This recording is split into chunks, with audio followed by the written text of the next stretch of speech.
Thanks very much for joining us on Moneycontrol, Preeti. It's been a few months for you now in this new role at Google as the country manager for India. So tell me, how important is India in Google's wider strategic roadmap as you see it? Oh, India has been like a very critical country from every strategic perspective, when Google thinks about India. I was mentioning this earlier, we've been in India for 20 plus years, standing with India, growing with India in our digital evolution, and over a wide range of products and services that we have, whether it's search and making information more available and accessible to every Indian, to maps, a very critical part of our daily life, to empowering, the businesses with the power of Google Ads, so to say, and Google Cloud now. So in all of these aspects, India is looked at as a growth area, the vision of Viksit Bharat, the Honorable Prime Minister's vision, the India AI mission. These are very powerful, statements in where we want to go. And for Sundar and Google and for us, we are here with India as we look to grow our digital economy and make sure, that we are partnering with individuals, that's consumers, businesses and enterprises. And when we look at doing good for India in terms of the systemic challenges and how AI can help our complex areas like healthcare, agriculture, in all of these aspects, India is deeply critical for us. And that despite tensions around tariffs and all of those things. Oh, the stuff will happen around. We are deeply committed. You know that we made a recent announcement about investing $15 billion in our gigawatt-scale data center. It's undersea cables, it's renewable energy. We announced the opening of our largest ever office in India in Ananta in Bangalore. That's a very large office. We launched our first ever in Asia. It's the first Google Safety Engineering Center, with the focus on privacy and commitment. So we are continuing to invest. Some things happen around the ecosystem, but we continue on our path to be with India and proceed and grow and develop. Now that you're just about nearing your first year and the end of the first year in this job, right? So what are your top 3-4 priorities for, say, the coming year?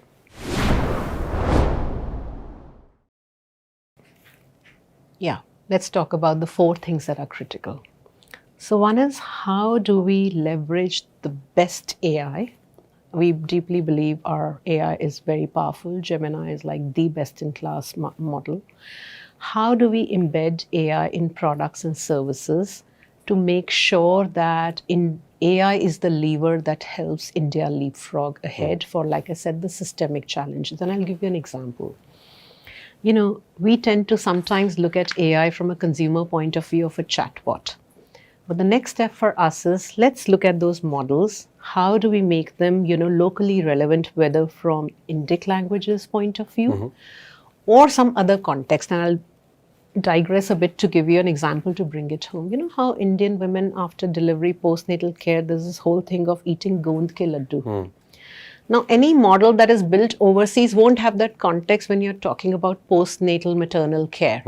So we build all of those things into our model. So when we say locally aware, local, not just Indic languages, but cultural context, the models work.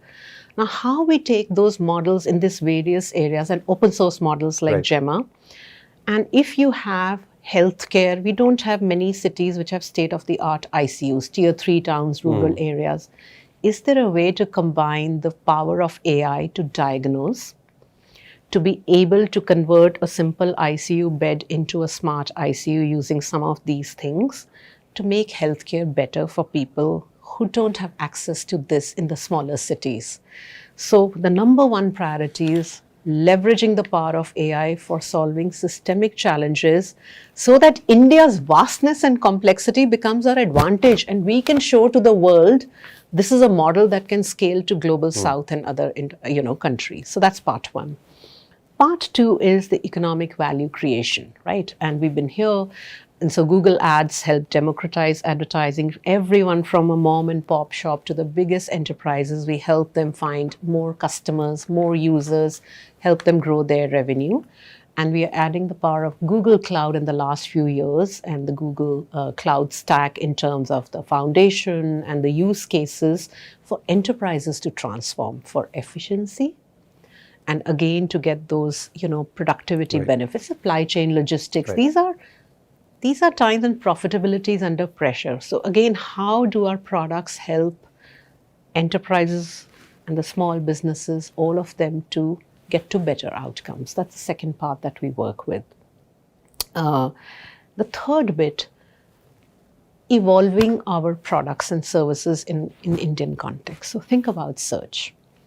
So now we have Gemini powering search, and we've seen AI overviews and AI mode. We are meeting consumers where they are, where they want to have more conversations, right? Earlier it was red shoes as a query. Now it's more about a longer conversation. I'm going to a party, I want this kind of a thing, or I want to buy a microwave like this. So the longer conversation. So how are we evolving our products to meet the consumers where they are? How are we charging up something like maps with AI to be more helpful to all the people who are navigating? So making sure the products are being evolved, but while keeping the Indian ecosystem in context. And lastly, and very importantly, AI is a very powerful force for good, but with AI, equally like two hands are required to clap, responsibility. How do you develop AI in a responsible manner? How do we ensure that we are building the digital trust in this trust in the digital ecosystem? So privacy, safety, security is like, we think of it as foundations, as infrastructure, not an afterthought. So we're constantly thinking about build it in our products right from the start, then have processes and programs. So think of Synth ID. Helps you detect the provenance of AI-generated content. And then how we work with a wider ecosystem, because one person can't do it alone.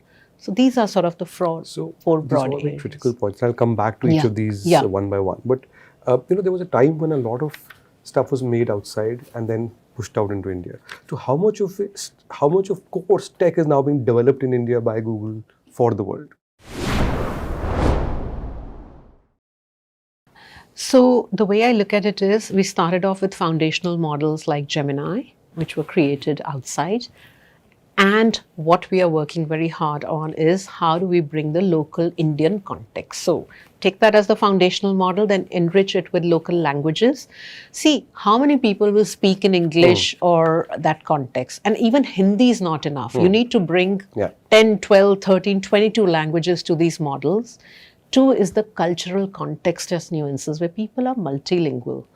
Or we focused very hard on multimodal, because not every Indian is as comfortable in writing or typing in any language.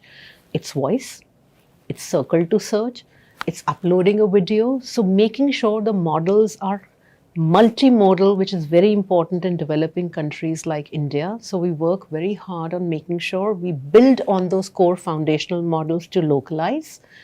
And then when we open source them through Gemma, and there are specific models in open source like MedGemma, how are we giving the right data sets? So Google is constantly working through a collaboration with Indian Institute of Science, Project Vani. We are making data sets available for use for the wider ecosystem, for everyone to train their models on Indian data. So it's much more useful. So India's AI mission is a strategic priority with Absolutely. the government, right? And you guys are working very closely with the government. So where do you see the progress, or how do you see the progress of the AI mission, and your role or contribution or your part in that? Firstly, it is amazing to see that the government has a clear vision and they have clear pillars, whether we are talking about compute, which is a very critical step, because where do you go without the compute? Whether it is about democratizing the access of AI to everyone, whether it is about privacy and security, there are all these pillars of the AI mission. In each one of this, we like to see ourselves as partners, not just with the government of India, but enabling the ecosystem to come along on that journey.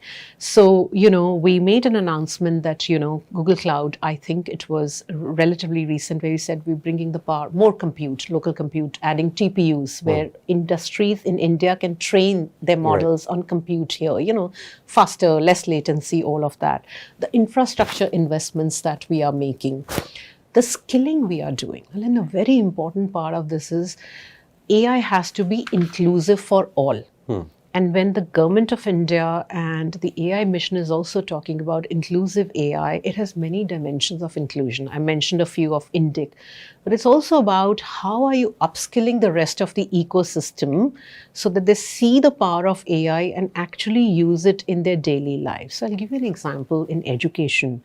So we've spent time and effort in upskilling teachers, for example, in this space. And it was very heartening for me personally. I think a teacher in Bhiwadi was telling us how she's using AI to make her lessons more productive, more effective. And when people say it with authenticity and emotion is what brings meaning to our lives. And they say, I'm a better teacher today and I can see how it's making a difference to my students. So for us, in every part of the AI mission, we are working with the vision that Government of India has and working with the ecosystem to bring it to life. So we are all moving in the same direction. So in terms of data centers, you just made a huge investment. How critical, can you tell us a little bit, about that investment in Visakhapatnam in particular? And B, where does Google see India's role in its data center expansion globally? Like, where does India fit into the wider plan? So, frankly, this $15 billion investment is the largest ever in a DC outside of the US. That tells us about the strategic importance, the criticality of India in the Vizag data center. So, it's a 1 gigawatt data center, but it's also about the commitments we are making for what we call clean green energy and adding power to the grid. So more to come on that, but how do we harness solar and wind power and different sources of power? So we are net adding, clean sources of energy. And thirdly, it is about deploying additional undersea cables and capacity. So you're talking about like faster, less latency, localized, that's a very big statement on our part to say we believe in India. It's a strategic location and we are making that data center expansion. Now, it's a fairly ambitious, when we talk about gigawatt scale, it's very big. And so I would say it's the single largest ever outside US. No other country has that. Are you looking at more such investments in other tier 2 cities? Going forward? So I will say this is a multi-year investment and we are making sure that we are executing on that. And the future will be what it will be, looking at what the demand is, how do we see the compute capacity play out, and so on and so forth. But Vizag is a very critical part. Like, it's not a tier 1, it's Vizag. So, that's the thing, right? We've gone outside of Bangalore, the traditional centers, and you've really... So tell me something. What is your biggest challenge that you see for Google India at the moment?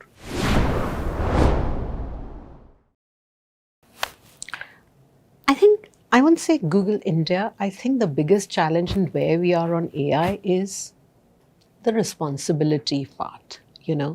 When a technology is so powerful and scaling so rapidly, there's a huge onus on many players in the ecosystem and Google on what we can do, like I said earlier, to make sure it's deployed in a manner which is safe, inclusive, responsible. So giving a lot of time and attention to how do we build it in products? How do we do red teaming of models, where models challenge each other to come up with the best outcome, right? Those kind of things. And then we are talking about how are we making sure, and our models are grounded in search data, for example. So, accuracy of models, making sure safety features are built in right from the start and not as an add-on, as an afterthought, because that's always a clunky situation. 2, we work on programs. Now think about a program like DigiKavach. That's about making people aware of the possible frauds and scams and phishing attempts. So a lot of general awareness and co-creation with other players in the ecosystem, and how do we create more awareness. The third part really is what are the checks and balances. So Google built in something called Synth ID. So when content is created using AI, there is an invisible watermarking that happens. And then we also made a detection tool available where somebody can run that particular, it can be text, it can be a video, and you can see that it has been generated using AI, even though it may be copied, changed, or altered. So you mentioned search traffic, and there is a wider shift in the ecosystem happening globally, right? Google's foundations were built on search, and that's now transitioning to AI. So how are you handling this transition? What are the challenges in the business model itself? Because with this larger shift from search to AI, to the AI mode, as it were, for users. So how do you see this? So, I'm sure you heard 2-3 weeks ago, we had our earnings call, all right? And that was our first quarter with $100 billion revenue. And a lot of that revenue, of course, cloud is growing very rapidly, but a lot of that revenue is grounded in what we get from ads business on the back of search. And I will tell you, those results speak for the fact that search is doing well. Even with AI, what we are seeing is people having longer queries. So the search, we have 5 trillion searches. Right. We aren't seeing a reduction in search queries, number one. Number two, when we look at, the innovation in search, when you think about people searching using Google Lens, which is very large in India, Voice, which is very large in India, Circle to search. Somebody doesn't know how, they don't want to upload a text, they don't want to have a voice. You can just circle something and search it, you'll get more outcomes. So we are seeing search not slow down, first of all, and our results, why? I normally never start off with results, but I spoke about that to say our results reflect that search is continuing to be robust. There's just a change in how consumers are using it and how we are meeting the moment. In fact, what we are seeing is that now when people click on a link, because when you see even AI overviews, we always link the sources. Those are better qualified leads. People don't bounce back. They spend more time on the website. So search is robust and healthy, and we are meeting the moment by evolving search. There is search, there's AI overviews, there is AI mode, covering all aspects. So I think, so there are other data sets as well, right? So what happens with the AI mode, of course, is that while you're right that those links are more robust or have more credibility and the people stay on longer and so forth, but publishers are getting hit in this, right? So what would you say to publishers who would say that, look, but we are losing out in this because our clicks have gone down. Search might not go down necessarily, but our clicks go down. So how do you respond to those concerns? And there is a global debate about this. So how do you respond to that? So first of all, a very important point for me, for Google. A very essential part of a democracy is the whole publisher media pillar, right? And we have always partnered with publishers, with media, to making sure that consumers have evolved in how they consume news, how people go to websites. So in that evolving consumer behavior, we are with our publishers to see how we help them with robust toolkits and all of that. I will say, compared to anybody else who have, with people with LLMs, we as Google remain very committed to sending traffic to the web. There are others who've openly said likewise. We are very committed to the web. It's just the way people search is changing. We continue to embed links, and we continue to work with media publishers to see what are the partnerships and solutions so the ecosystem remains healthy. Yes, it takes some doing to come up with some solutions. The most important thing is, like I said, our intent to say we are committed to the web. And we want to send clicks to the... Right. So on a more corporate level, I mean, the equalization tax has been removed, right? I mean, that happened earlier in the year. It came into effect 1st of April. So what's been the impact of that removal of that levy, if you like, on your business so far? I think the way I look at it is more than that. The way I look at it is that happened as an outcome of a broader conversation and the discussions that are happening with Government of India, other governments. And for us, there are some things that happen, okay? we remain focused and committed to the 4 pillars I laid out, Right. working with India. So, do you see Google co-incubating or co-creating more AI tools with, say, the government of India as part of its strategic sort of creation of AI as it goes forward on foundational models? Like I said, co-creation is very critical. So, on the enterprise side, cloud offers Vertex AI, which is like there is a foundational model, and then companies can sort of use that and build further and so on.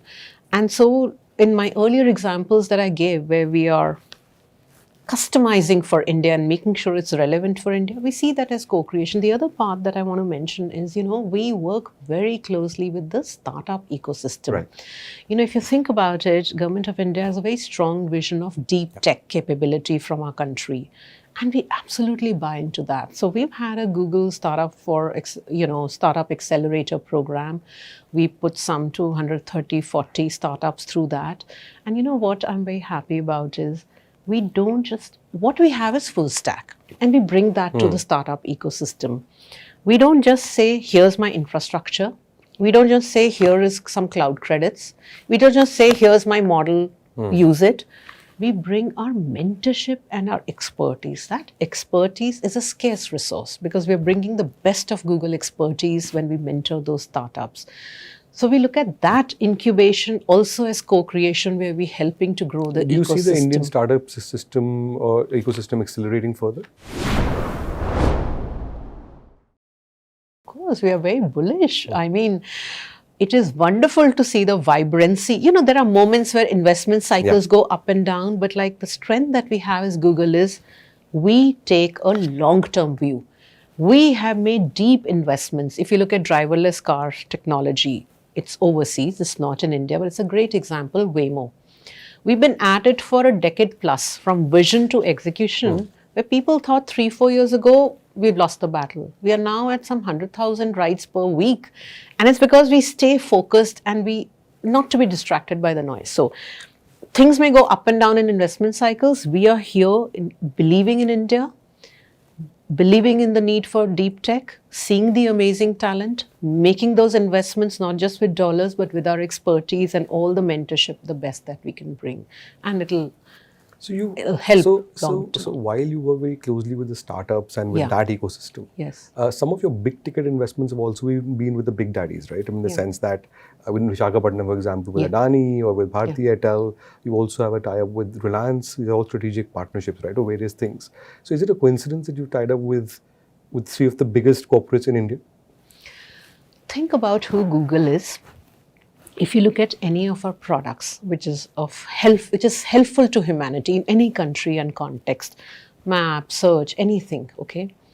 We are about scale. Google operates at population scale in different parts of the world.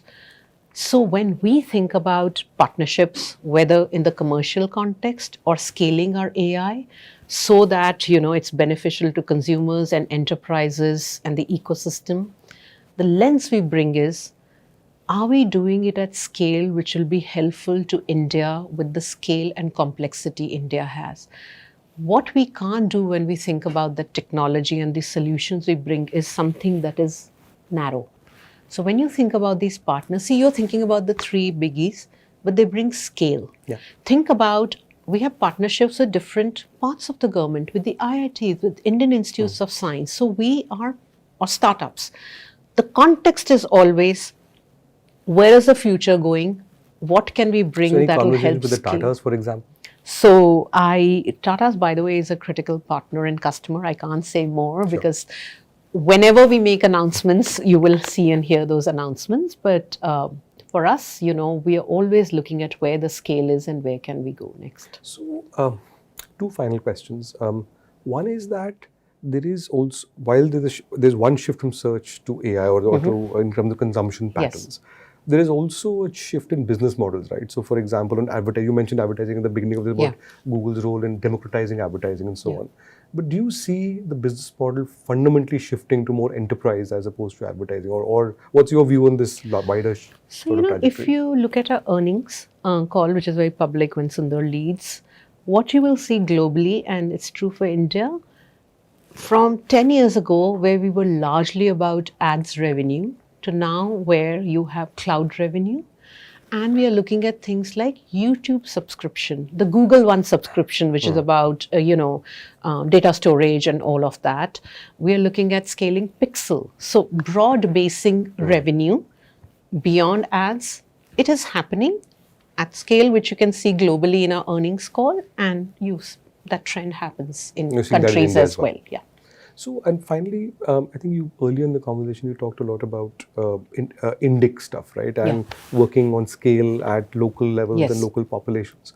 So, if you can give us a sense of where are you seeing the biggest growth areas in terms of languages, and because Google operates on a population scale, so in terms of India is very diverse. So, at a language level, where are you seeing the most interesting divergences or changes or growth spurts?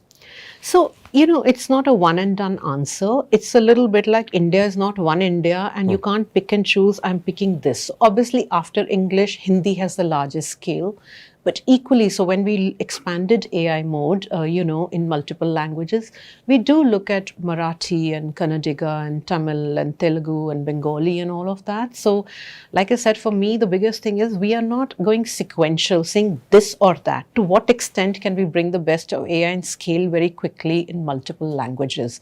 Because for every Indian, they say, this is important to me, my language is important to me. So, we are always thinking about, let's start with one, and then we try and use our technology to rapidly scale to other languages. And that's why when we say AI for all, inclusion for all, that's a very important, this as an Indian, very important context. So always looking at that to say, can we rapidly go to 22 languages? Can we rapidly go to 13? Always thinking of that. We don't think about it, just this one. We will experiment and pilot in one, then we rapidly scale. Preeti Lobana, thank you so much Thank you. for Such a such a pleasure. lovely conversation, and it's been a pleasure. Thank you so much. Thank you. Thank you.